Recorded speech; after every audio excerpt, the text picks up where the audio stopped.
ఈరోజు మనం ఈ వీడియోలో ఏం డిస్కస్ చేయబోతున్నామంటే డిఫరెన్సిబిలిటీ, కంటిన్యూటీ అనే ఈ రెండు టాపిక్స్ మీద మనం అనేది ఈరోజు మోస్ట్ ఇంపార్టెంట్ ఫార్ములాస్, డెఫినేషన్స్, ఎంసెట్కి ఏ విధంగా ఉపయోగపడతాయి అనేవి మనం ఇప్పుడు ఈ వీడియోలో డిస్కస్ చేయబోతున్నామండి. ఖచ్చితంగా ఈ వీడియోని స్క్రిప్ట్ చేయకుండా చూడండి. ఆల్రెడీ మనం లిమిట్స్ మీద డిస్కస్ చేసాం, ఇప్పుడు కంటిన్యూటీ, డిఫరెన్సిబిలిటీ మీద డిస్కస్ చేయబోతున్నామండి. అయితే చూడండి, మీకు ఫస్ట్ కంటిన్యూటీ అంటే ఏంటంటే ఒక లిమిట్ ఇస్తాడండి, ఒక ఫంక్షన్ ఇస్తాడండి. ఫంక్షన్కి మనం లిమిట్ అనేది ఫైండ్ అవుట్ చేయాలండి. ఆల్రెడీ మీ అందరికీ తెలుసు, లిమిట్ అనేది ఎల్హెచ్ఎల్ లిమిట్ ఒకటి, ఆర్హెచ్ఎల్ లిమిట్ ఒకటి ఉంది. లిమిట్ అనేది ఎల్హెచ్ఎల్ లిమిట్ అంటే left hand limit, right hand limit అండి. ఈ టూ లిమిట్స్ అనేవి ఈక్వల్ అవుతూ మనకి ఇచ్చిన లిమిట్ అనేది వాల్యూ అనేది అందులో సబ్స్టిట్యూట్ చేస్తే, ఇచ్చిన ఫంక్షన్లో సబ్స్టిట్యూట్ చేస్తే ఈక్వల్ అయినట్లయితే, ఈ మూడు ఈక్వల్ అయినట్లయితే మనం ఇక్కడ లిమిట్ అనేది ఇచ్చిన ఫంక్షన్ అనేది లిమిట్ ఎగ్జిస్ట్ అవుతూ కంటిన్యూటీ ఫంక్షన్ అవుతుందని చెప్పొచ్చండి. అట్లాగే మనకు డిఫరెన్సిబిలిటీ అవ్వాలంటే మనకు ఒక చిన్న ఫార్ములా ఉంటుందండి. ఆ ఫార్ములాని మనము చెక్ చేస్తున్నట్లయితే డిఫరెన్సిబిలిటీ అవుతుందండి. మీరు మెయిన్గా గుర్తుపెట్టుకోవాల్సిన పాయింట్ ఏంటంటే చూడండి, ఖచ్చితంగా గుర్తుపెట్టుకోండి, ఈ ఫార్ములా ఈ యొక్క పాయింట్ మీద ఖచ్చితంగా బిట్ అనేది అడిగే ఛాన్స్ ఉందండి. ఏంటంటే డిఫరెన్సిబిలిటీ అవుతే, ఇచ్చిన ఫంక్షన్ అనేది డిఫరెన్సిబిలిటీ అవుతే ఖచ్చితంగా కంటిన్యూటీ అవుతుంది. అట్లాగే మనకి ఇక్కడ కంటిన్యూటీ అయింది అనుకోండి, ఇచ్చిన ఫంక్షన్ అనేది కంటిన్యూటీ అయింది అనుకోండి, అది డిఫరెన్సిబిలిటీ అవ్వచ్చు, అవ్వకపోవచ్చు, అయితే అవ్వచ్చు, లేకపోతే అవ్వచ్చు. కాకపోతే డిఫరెన్సిబిలిటీ అయితే మాత్రం ఖచ్చితంగా every differentiable function is called a continuity function అని చెప్పొచ్చండి. అయితే మనం ఇప్పుడు చూడండి, మనకి ఇక్కడ ఇచ్చిన పాయింట్ చూడండి ఒకసారి. A function f is continuity limit x tends to a f of x equal to f of a అవ్వాలండి. అంటే దానికి ఏంటంటే limit x tends to a minus equal to limit x tends to a plus equal to f of a అండి. ఎప్పుడండి the function which is differentiable in closed interval a comma b అండి. A comma B దగ్గర ఇచ్చిన function అనేది differentiable అవుతుంది అని చెప్పాలంటే ఖచ్చితంగా ఈ యొక్క ఫార్ములాని ఎగ్జిస్ట్ చేయాలి. ఈ యొక్క కండిషన్ని ఎగ్జిస్ట్ చేస్తే దాన్ని మనము ఇచ్చిన ఫంక్షన్ అనేది కంటిన్యూటీ ఫంక్షన్ అని చెప్తామండి. అయితే నెక్స్ట్ వీడియో చూడండి, నెక్స్ట్ పాయింట్ చూడండి. If f is differentiable at x equal to c, f అనే ఫంక్షన్ ఎక్స్ దగ్గర డిఫరెన్సిబిలిటీ అవ్వాలి అని చెప్పాలంటే ఎక్స్ ఈక్వల్ టు సి దగ్గర limit x tends to 0 if and only if limit x tends to 0 f of c minus h minus f of c by minus h equal to limit x tends to 0 f of c plus h minus f of c by H అండి. ఇది left hand derivative and right hand derivative అండి. This is called the left hand derivative. This is called the right hand derivative. These both are equal, then the function is differentiable. Left hand derivative equal to right hand derivative. ఇది ఎప్పుడైతే equal అవుతుందో, equal అయిన వెంటనే మనకి ఇక్కడ ఇచ్చిన function అనేది differentiable అని చెప్పొచ్చు. నెక్స్ట్ పాయింట్ మనం డిస్కస్ చేస్తున్నట్లయితే a continuous function may or may not be differentiable. Already నేను ఇదే పాయింట్ని మీకు కొంచెం ప్రెస్ చేసి చెప్పడం జరిగిందండి. ఏ కంటిన్యూటీ ఫంక్షన్ అనేది డిఫరెన్సిబిలిటీ అవ్వచ్చు, అవ్వకపోవచ్చు అండి. If y equal to f of X whole power g of X, then dy by dx equal to f of x whole power g of x d by dx of g of x log x అండి. చూడండి, మనకి ఇక్కడ y అనే function x power log x అని ఇచ్చాడండి. దీనికి differentiability చేయాలి. మనం ఎలా చేస్తుందండి డిఫరెన్సిబుల్ చేయాలంటే మీరు లాగ్ కండిషన్ యూజ్ చేసో లేకపోతే ఐపీయూ పరంగా డిఫరెంట్ మెథడ్స్లో మీరు ట్రై చేసి ఉంటారు.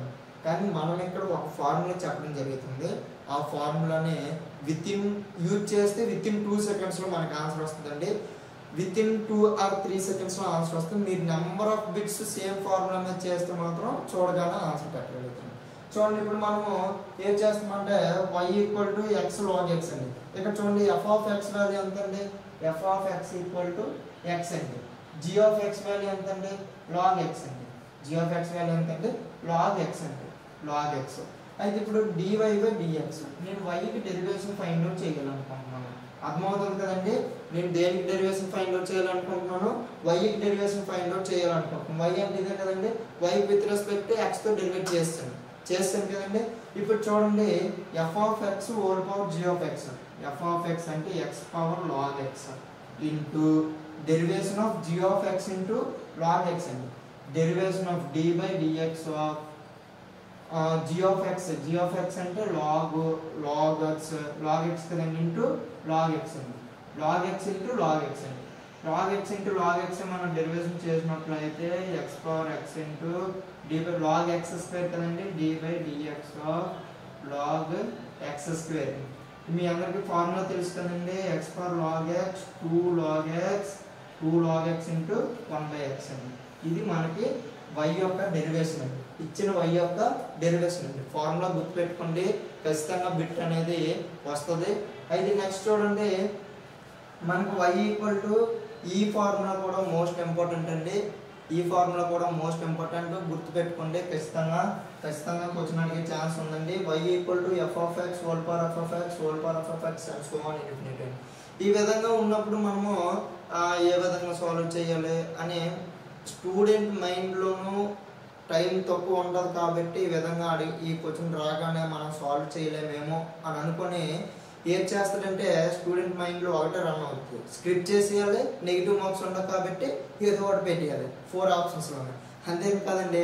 కాబట్టి స్క్రిప్ట్ చేసేయాలి, లేకపోతే ఇచ్చిన 4 ఆప్షన్స్లో ఏదో ఒకటి పెట్టేయాలి. అట్లా కాకుండా మీరు టైం మేనేజ్మెంట్ అనేది మోస్ట్ ఇంపార్టెంట్ అండి. ఏ ఎంట్రన్స్ టెస్ట్కైనా ఎంసెట్లో మనకు నెగిటివ్ మార్క్స్ ఉండవు కాబట్టి మీరు ఫస్ట్ మనకు వచ్చిన బిట్స్ అన్ని చేసిన తర్వాత మనకి తెలియలేనివి అన్ని ఏలు కానీ, లేకపోతే అన్ని బీలు కానీ, లేకపోతే అన్ని సీలు కానీ, లేకపోతే అన్ని డీలు కానీ పెట్టండి. అయితే కొన్ని నచ్చినవి అయితే పెట్టకండి. అయితే అన్ని ఏలు లేదా అన్ని బీలు తెలియలేనివన్నీ అయితే అన్ని ఏలు మన లక్ బాగుంటే తగిలవచ్చు.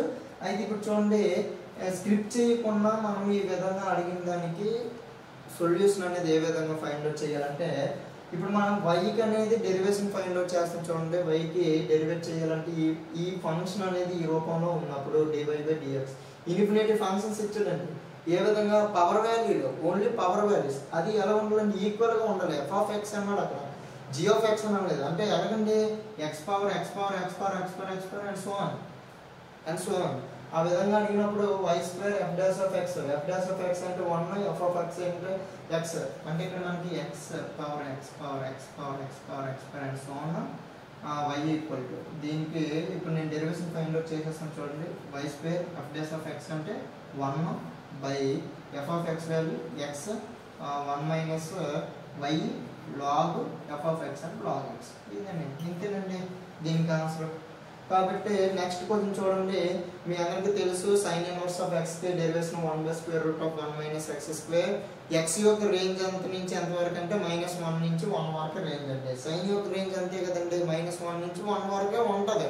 మనం నెగిటివ్ సైన్ యొక్క వాల్యూస్ అనేది ఫైండ్ అవుట్ చేసినప్పుడు -1 నుంచి 1 వరకే ఉంటుంది. చూడండి, sin 90 వాల్యూ 1, sin మళ్ళీ బిఫోర్ వాల్యూస్ -1 వస్తుంది, ఈ మధ్యన మాత్రమే ఉంటుంది. అట్లాగే derivation of tan inverse of x = 1/1 + x². Derivation of cot inverse of x = -1/1 + x² అండి. ఇదండి మనకి ఇక్కడ డిఫరెన్సిబిలిటీకి మరియు కంటిన్యూటీకి సంబంధించిన కాన్సెప్ట్ అండి. ఇంకా ఎవరైనా లిమిట్స్ మీద ప్రాబ్లమ్స్ అనేవి డౌట్ ఏమైనా ఉంటే మన మ్యాథ్స్ లాజికల్స్ని సందర్శించండి. ఖచ్చితంగా మీరు ఆ యొక్క వీడియోని చూస్తున్నట్లయితే నాలెడ్జ్ ఎంతో కొంత గెయిన్ చేయగలుగుతారో, అట్లాగే ఎంసెట్ కూడా ఉపయోగపడుతుందండి. ఈ యొక్క టాపిక్ మీద నెక్స్ట్ వీడియోలో ప్రీవియస్ ఇయర్ బిట్స్ అనేవి డిస్కస్ చేద్దామండి. Thank you for watching this video. Thank you to all.